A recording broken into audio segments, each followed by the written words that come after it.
Hello, everybody. Andrea Logan here. Welcome to the Prodigal Blonde Unfiltered, where we talk all things transparency. And really, we just want to pull the curtains back to share each other's stories to help each other heal. Because I don't know about you, but I don't want to just hear the good. I want to hear the good, the ugly, and the beautiful, and how God chooses to redeem us through the storms and how we walk through life navigating this, walking each other through and helping each other heal. So welcome. I am so excited to introduce my next guest, a dear friend of mine who has a resume that is so remarkable. I don't even know where to begin, but I'm just honored. I'm grateful. I'm excited to talk about film and really what he went through as a child in the business and a little bit about his personal life. So welcome, the one, the only Shane Stanley. Good morning. How are you? I'm good. Did you hear my intro? I did. I need to hire you as my publicist. My goodness. It's great to see you. Oh my goodness. I wish I had recording on Friday when we were talking. I wish I hit record because you were being so vulnerable and transparent. And that's the heart of this podcast, is to not only talk about our dreams, our vision, but kind of how we've navigated life through the trauma and what we've walked through and how it's made us stronger. So thank you for jumping on. So you want to hear the nightmares? Well, first of all, let's tell the audience a little bit about who you are, what you do, and your history in the business, and your resume, I don't even know where to begin. I mean, the people that you've worked with are jaw-dropping A-list actors, and you've grown up with them. So very impressive. Well, thank you. Thank you. And you are part of that list and somebody I hold very high on it, just so you know that. I consider you a dear friend and somebody that I love working with and hope that we continue to get to do that. That would be just wonderful and mean a lot. But my background, I'll keep it Reader's Digest version of it. Grew up in and around the business. My father was a working actor. Around the time I was born, he co-starred on Ice Station Zebra, Mannix, Hotel, Mod Squad, all the big shows of the 70s. Was under contract with Aaron Spelling and MGM as an actor.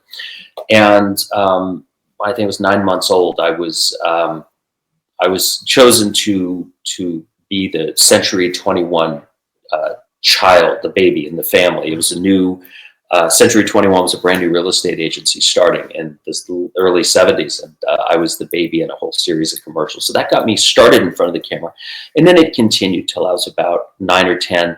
And I just didn't enjoy being in front of the camera much. I had other things that I wanted to do. First was play with my friends. I grew up out in the country, so we were always jumping off bridges and waterfalls, catching snakes, riding bikes, breaking arms and limbs, and doing all that fun stuff. And then, as I got older, I wanted to race dirt bikes. I wanted to play music in a band. I was a drummer, and that was my passion. And working in and around the film industry came because it was all around me. Dad being an actor turned filmmaker in the early 70s, he got out of acting and wanted to direct, and really had a good educational and industrial film business going at the time. So I, worked in and around camera and editorial and all that stuff. So as I got older, I would work around the industry, regularly. It wasn't uncommon when he needed something or friends of the family were working. But it wasn't until I was probably in my early 20s, 93, 94, that I decided that, okay, getting a little old for racing dirt bikes, broken 30 bones at this point in my life, and time to think about maybe music not being for me, or me being for it. I don't think I was good enough. And so I found my passion in filmmaking. And when I decided to do that, I had said to my dad that I'm going to put the drumsticks down, I'm going to put aside the dirt bike, and I'm going to really focus on this. And he said, great, well, edit bay's down there, third door to the left, I'll see you in 5 to 10 years. And kind of thought like, wait, well, is there a job? He said, no, I'm not giving you a job. You got to go earn it. And you want to be a filmmaker, it's taught and learned in the edit bay. So he sent me there, and I emerged 5 or 8 years later. Here we go. Editing is the hardest and the most. Oh, it's awful. It's awful. That's how you learn, though. But editing's the hardest part of the business. Well, it's tough, but films are. I always say there's three movies: the one you write, the one you film, and the one you cut, which is what the world sees, right? Yep. And we make or break performances in the edit bay. We hide the warts and sand down the edges. You can make the worst actor look good. You can make some pretty horrific people look pretty damn good, and you can make some pretty awesome people look pretty damn bad. Well, it's easier to make, but yeah, you're right. So I enjoy that process, and I try to cut most of the films that I do, if time allows and circumstances allow. I do love it. I hate it, but I love it. So talk about that, because when you were raised on set with your dad was a famous director, right? And filmmaker. So yeah. I mean, he did really well. He was really well known for his documentaries, especially. Okay. Yeah. And so you learned from him being on set, because you just kind of learned how he saw film and from a director standpoint, because I feel like the best directors know how to edit. A lot of directors that they're already editing the film in their head when they're on set. Yeah. So talk to me a little bit about that, because you were on Gridiron Gang when you were in your 30s? Well, the first one we did when I was 18. We did Gridiron Gang, the documentary, in 93. Oh God, forgive me, 90, 91, something like that. So like 1920.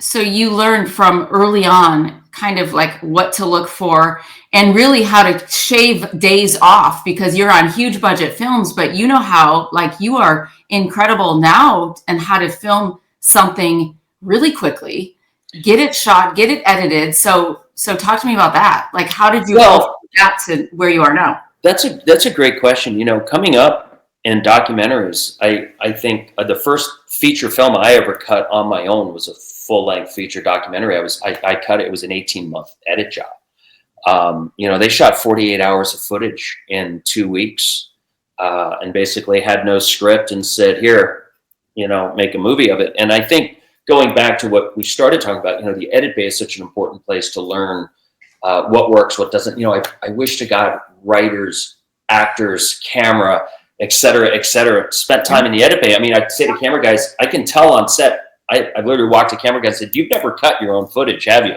I can tell. You don't hold shots. You don't hold still. When a director says cut, you don't count to 3, just in case, God forbid, we want to dissolve, or, you're thinking outside the moment. And I just think it's such an essential part of the process of being a filmmaker. And when you cut documentaries, why it was shot, where hopefully you're heading and what the purpose of the film is. But you have to keep an audience engaged. You just don't want talking heads. You got to be able to blend in the information with voiceover, with beautiful cinematography and stuff that's going to keep the audience engaged at the edge of their seat and interested in what you're doing. And I learned on the documentaries, and cutting films like Gridiron Gang, the documentary with Lou Gossett Jr. and Desperate Passage with Michael Landon and Dennis Dolan, who was the lead editor on that. I was 15 years old when we did that film. And to just sit and watch the process and learn the process, fast forward translates, you get into situations. I just directed a Civil War film called The Legends of Van Dorn in Columbia, Tennessee. And originally I had 24 days to shoot this with 4 days to do the battle scenes. And the timing worked out just so spectacular that we had 2 hurricanes in Tennessee when I was there. Well, that 24 days turned into 14.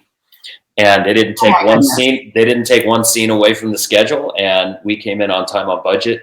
The battle scenes were radically affected because we had hundreds of people coming in from all over that part of that country that were reenactment actors, from Tennessee, Oklahoma, and all that part of the country. And most of those people said, we're not leaving the house because we're going to be under siege with this hurricane. So I think our biggest day, we had 24 reenactors show up. We were supposed to have like 200. It was a little tough, but we figured it out. Guys were wearing different uniforms, fighting each other in cutaways, but we're working through it. With horses. We had horses. Yeah, we had a lot of horses. I saw the stills. I mean, my jaw dropped. It's truly it was beautiful. Now the horses all showed up. The people didn't, but the horses did. They didn't mind the storm. But when you're shooting as a director, I think even if you're not cutting your film, to understand when you've nailed something, when you've got it. There's actors that they'll want 150 takes, and there's actors that'll give it to you in one. And you have to know when, you're doing multiple setups, multiple cameras. Okay, I've got take 2, that part on that. I've got take 3 on that. I got take 1 to cover all this, where a lot of times you're tight on time, tight on schedule, storms coming in. And you have to be able to confidently say to your actors and your producers, we got it, we're back, we're moving on. And that just comes from experience in the edit bay, of building performances. And, I find more and more 70% of my work as a director is directing in the edit bay. I trust my actors. We're prepared going in. I expect the actors to be prepared, the camera team to be on it.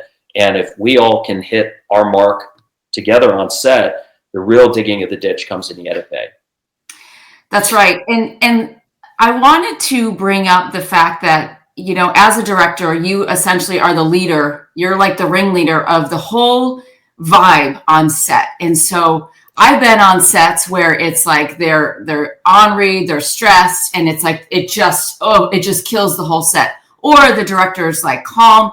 Like you seem to really, because you primarily now do female-driven films, and you are such a joy to be around, and you somehow carry that stress in a way that it doesn't affect the actors, because you really know how to get to them and speak to them and navigate their needs. And talk to the audience a little bit about how important it is, one, to be that leader, and two, to really, with the Me Too movement, everything going on, I know this is a little tough and there's some hard questions, but I think we've all been there on film sets where we've walked through that, and it's not been pretty. Well, Andrea, I have to thank you for that, by the way. It's a beautiful compliment, and I take that to heart from you, because I know you've worked a lot in this industry on both sides of the camera, and you understand the dynamics and the energy and the temperament that happens like that. Things can change in a nanosecond.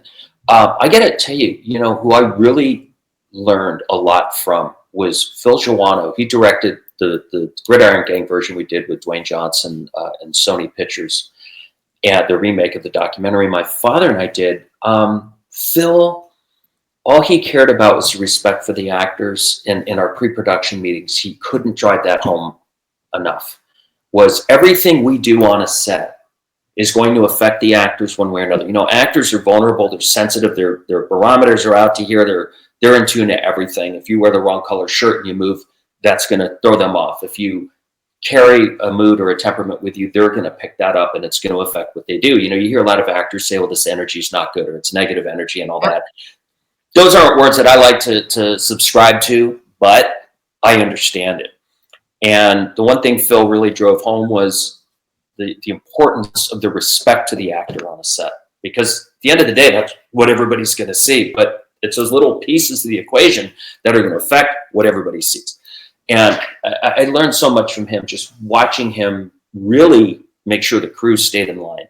And he was wonderful with his actors. I think he knows camera better than 90% of the directors that are out there. And it just, for me, it's just, we are so blessed to do what we do. It's hard enough getting a film greenlit. It's hard enough getting people together to work on a project that you believe in and get the troops rallied. And I just feel that we are so fortunate to be there. And I just try to just keep it positive. The world could be collapsing, Rome could be burning, and Lord knows it's burned a lot on our films over the years. But getting angry, yelling, screaming, throwing things doesn't change. You got to put the fire out.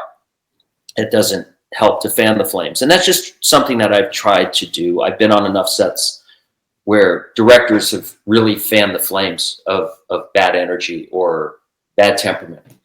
And I just, you see that as a PA, you see it as a director assistant or a producer, and you just, God, that's something I got to make sure I don't do. And I try. I'm not perfect. I've had a few outbursts over the years, but I always try to make up for them. And now it's become a thing where I always have one on every film, like whether I need to or not. It's become a joke with the crew. It's like, oh, he's got to have one. So I think we all have that past. Oh no, I still do it. That's the joke. Is since when we worked together on that, I had a meltdown biblical proportions because somebody came to me and said something happened and I had to set an example. So I went over the top. So, okay, so this is fascinating with your filmmaking because you prefer to do indie films over studio films. And you and I both had the lovely experience of being in production, and we were going to do this fun little movie. And within a week or two, the money was in the bank. 4 days. 4 4 days. I was at the hotel welcoming crew and cast and signing them in with Emil, our line producer, to get them in the hotels. People were flying and driving in. Yes. So this was a lovely film called Grace Undercover, and we were going to do it with PureFlix, and it was greenlit. Money was in the bank. I was to play the lead. Shane was directing, and then they decided, okay, the merger with Great American PureFlix, we're going to go another direction. It has guns, even though it was like a fun rom-com. So I think guns. Right, guns. What's that? So I girl clutching guns. I mean, I'm a cop on a farm. God forbid. I think I may have one in my desk drawer here. Hang on. No, I'm sorry. Yeah, seriously. Well, nowadays, my gosh, listen, I'm all for it. But and it's not to throw anybody under the bus, but it's the reality of what we all go through as filmmakers. Sometimes I don't like to talk about anything until I am on set, because it happens, and it is the most heartbreaking thing, but it's just the nature of the beast. It's how the business works. They don't care about anything other than their what it is that they have their eyes set on. And it's really how to not be cynical, how to pick your bootstraps up, move on, and just know that there's going to be something that comes around. But that is something where you are over the studio system, right? Because of that reason. Well, it was really unfortunate what happened, and I was so looking forward to doing that with you and the team that we had put together. We had some great actors in that and crew, and it's unfortunate. But yeah, I mean, I learned Adam Kane, who's a director, producer that I consider a very dear friend. I've known Adam 30 plus years, and he and I have always joked over the years, you're never doing a film or television show. It's probably like really on week 2. There's so much can happen. Like, he would tell me stories and nightmares of flying to location, landing and turning on your phone, and there's 17 messages from line producers to go home, don't get on the plane, it's been canceled. It happens. And I had never really experienced that. The only setback I ever experienced was when we did Gridiron with The Rock. We were supposed to start May 17th, and he had just got back from Prague doing another film, and just leading up to our week of shooting, he just said, guys, can I please have 2 more weeks? I need to decompress a little more. Okay, great. We're still making the movie. Let's just kick the can down the road 10 days. We're good. That's the only time I personally have ever had a setback. So it was weird when we were told by the studio, stop the bleeding, send everybody home. I remember Victor Anderson, Emil Wilson, and Vincent and I, who were the 4 kind of point people there and where we were shooting, we all got in the car and we were going to go to a sushi lunch, kind of a last good lunch before we started filming. Well, we went to an Indian buffet in the middle of August, and in Palm Springs, mind you, and we're sitting there and everybody's just kind of quiet. And I looked up and I said, so is this the wrap party? It's like, is this and they said, this is normal. Like, they were all telling me like 60% of the films that they show up to do get canceled like the week of. Anyway, I had always stayed away from doing studio stuff. I had to, come up working in television and working with some big companies on some big shows, and then started dabbling in associate producer, co-producer, line producer with some studio films and TV shows. And these things were getting canned and pushed and pulled, and things weren't getting done. When I really started in 2001 doing my own thing, I enjoyed working. I'd rather do 5 low budget films in a 3-year period than talk about doing one for 20 years. Gridiron Gang, a lot of people don't know the overnight success of Gridiron Gang. Dad and I made the documentary in 1990, 91. We got a huge studio deal in '93, and it wasn't until 2007 or 8 we didn't even start filming it. And that thing was on the fast track. That thing had tons of money and development poured into it when Sony acquired it. There was a bidding war on that thing, and it just reminded me that nothing's for sure. You're dealing with bureaucracy and basically politics of a studio. This studio head gets fired, they bring in this one. I don't want their old failed projects or things. This isn't my passion. I've got to steer the ship in a different direction. We went through, I think, 3 regimes at Sony until, we went from Mark Canton to Jeff Sagansky, then Amy Pascal, and then, it's just a long process. So I'd rather go make movies. Right. So, and tell the audience the movie that you have a couple movies, you shot them, got them on Hulu. One of them was on the top. It was number 1 in, was that Amazon Prime or was that Hulu? No, it's kind of weird. So I did 3 films during the pandemic. Double Threat, which you were involved with, that actually was on the top 10 US Prime films for 8 weeks, and it was the only independent. And it was weird because we had no P&A, no advertising, just landed on the platform and did really well. Stayed there for 8 weeks, and then it went away. And then we did Night Train, and then Night Train came and made a very small splash on Apple. And then 2 or 3 months later, in July, it came out in January.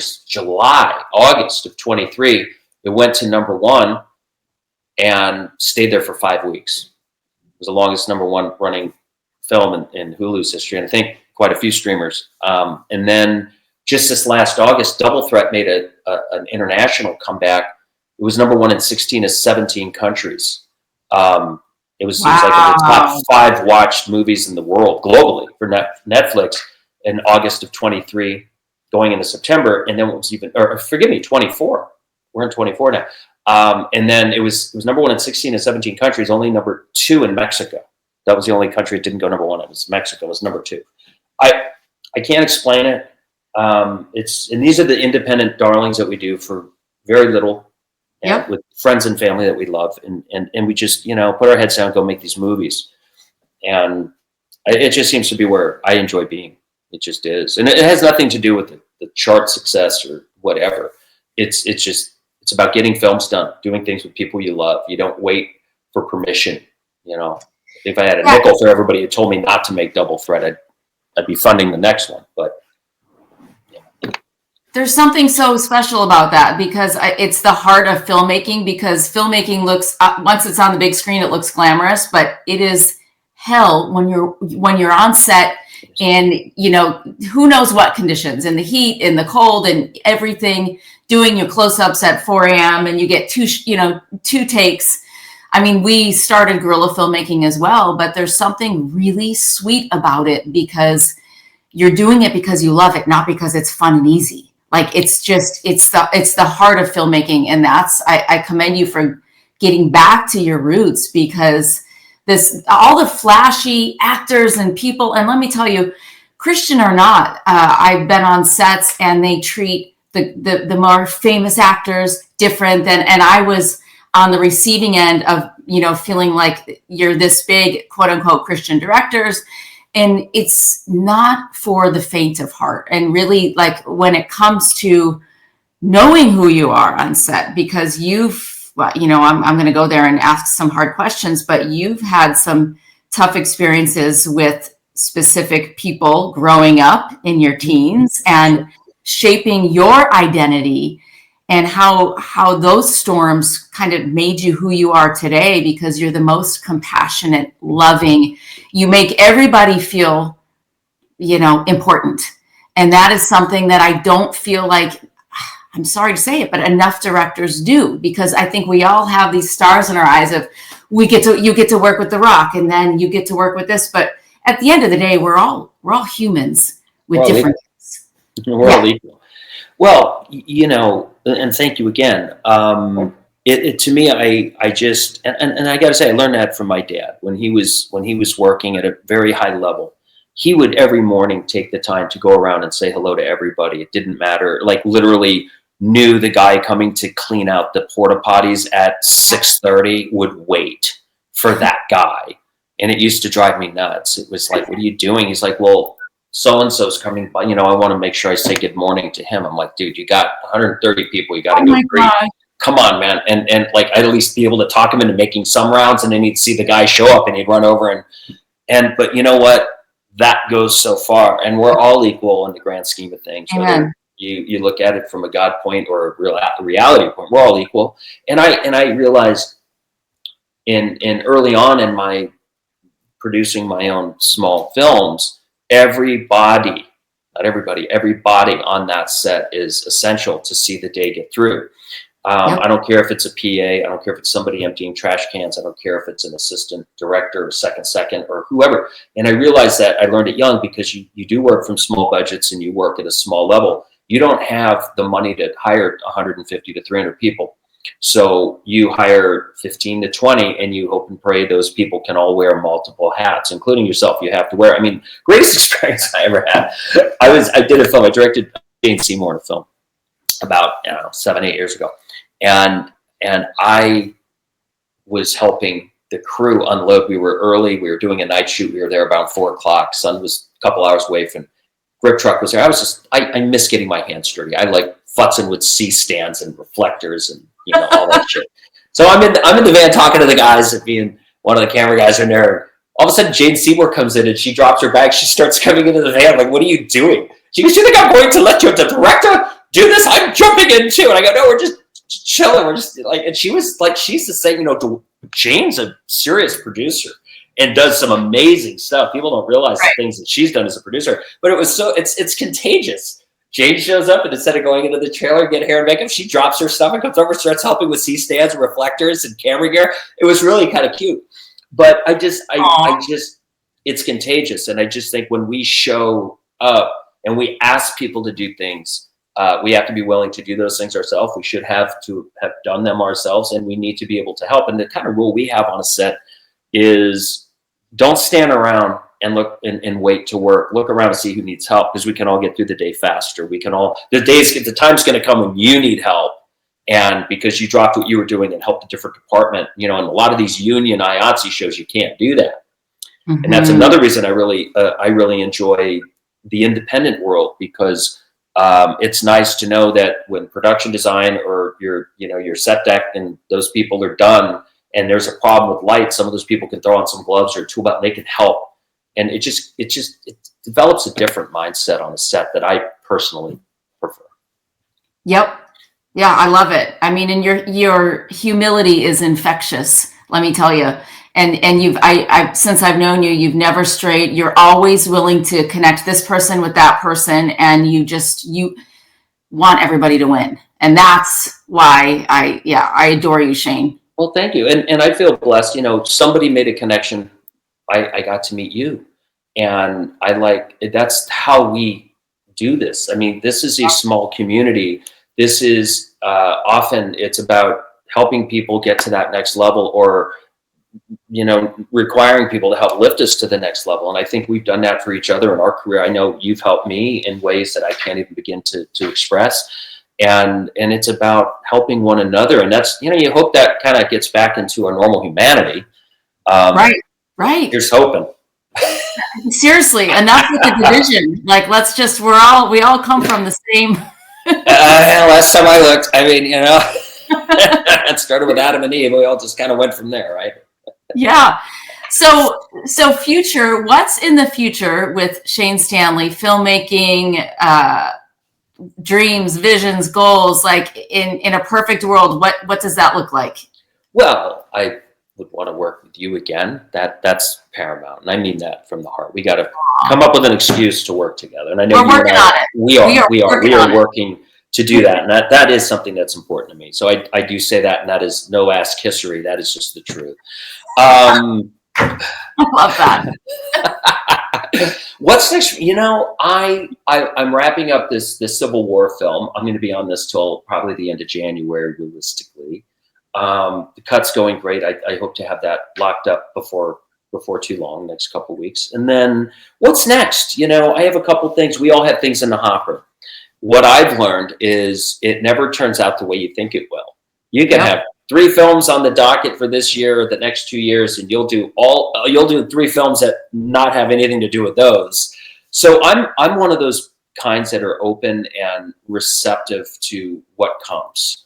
And there, of course, are passion projects that I would love to do. There's things that I would like to set my hand to that I've had interest in for a long time, and they'll either happen or they won't. And I'm excited to see what happens instead, if that makes sense. Because I learned a long time ago, that old saying, "Let go, let God," to clutch these projects and to of course, it takes passion, momentum, and relentlessness to get things to happen.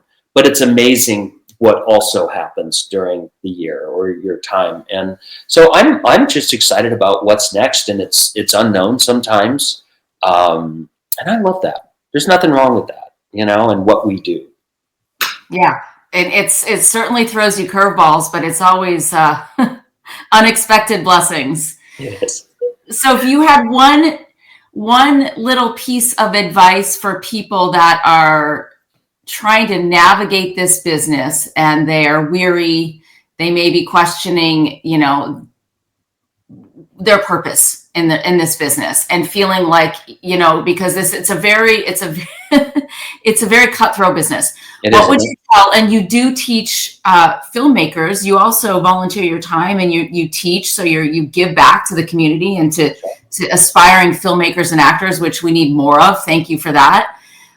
What is one thing you would give them to say, don't give up, or, how to find your purpose in this crazy business? It excuse me. And I hope it doesn't sound cliche. It's never give up. I mean, you think about, there's those old basketball scenarios or comparisons, you only make the shots you try. I find that sadly in the day and age we are in, people don't have the same work ethic. And I don't want to sound like the old guy saying, those youngsters are lazy, but damn it. It's true. I have the generation, I'm raising them. It's amazing because, it's like, I think about people that I respect and admire. Like, one of my dear friends in this industry is an editor by the name of Dave Golding. And Dave is like the head post guy and like senior editor at CBS, Viacom, Paramount, whatever that is now. And Dave was a troubled kid, runaway. His stepfather, I think, won 2 Oscars. His mom had won 7 Emmys. He had all the connections, and he said, I want to be an editor. They said, great.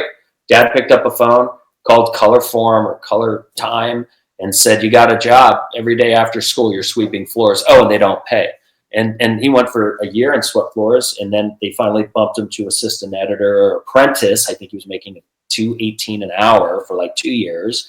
And then it was assistant editor, and then he finally got a job with Zalman King and became his head cutter. And then him and his brother Nick cut together for years. My point is like that tenacity is not there anymore of investing in yourself, and we've gotten so politically correct on internships and hires. It's like everybody wants to be in this industry. People aren't willing to do the work. If you're an actor, go to class, learn the craft. I don't want to hear about you taking Meisner 1 day a month online. That's not learning the craft. It's endless. You should, just to cap on what you said, it's just this desire to be great. It seems people are just, it seems like it's a race to the bottom to a lot of people, whether it's in retail or this industry or people doing whatever. And I just think that you just have to be the best, do your best, and never let your head hit the pillow before you've done something that day to get you closer to fulfilling those dreams. And I just think it's a work ethic. You're not going to be a famous athlete. You're not going to be a successful athlete if you don't train. It's no different than in this industry. The endurance, I feel like, is I moved the day after I turned 20 with $350. It's like, looking back, you think, okay, by the time I hit 25, I want to do this. By the time I hit 30, I want to do this. And at the end of the day, some people, they ride that wave and they can get it. But the majority of us, it takes decades upon decades.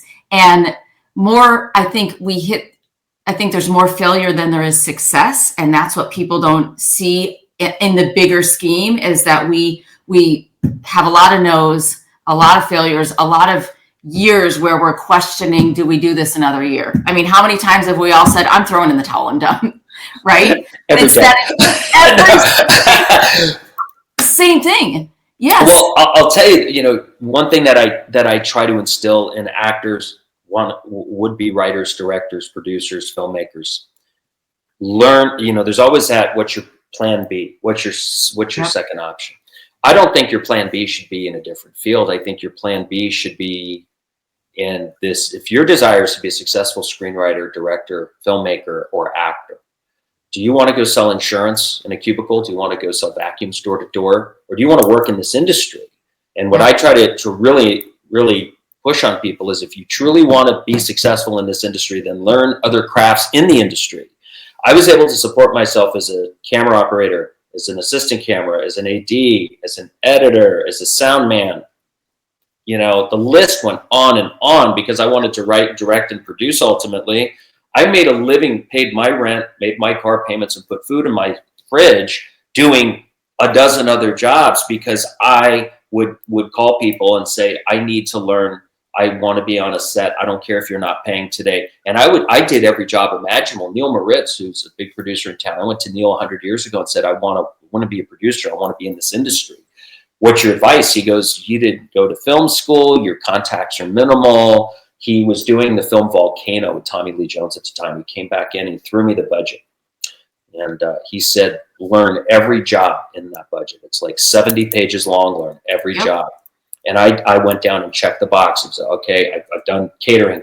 I've done production design. I've done props. I've done camera. I've done rigging. I've done steady. I did everything I could. And you learn what you don't want to do, but it also makes you a better producer, because you've now done things. You'll never ask somebody to do something you haven't.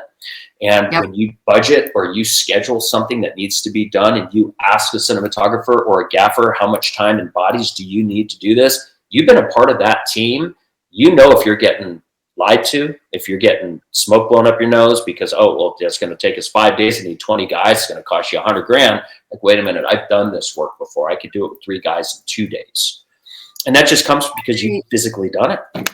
That's right. I remember doing 16-hour non-union music videos as background, making $80. I mean, talking about like the bottom of the barrel. You mean Kid Rock paid that much? I'm sorry. No, Kid Rock.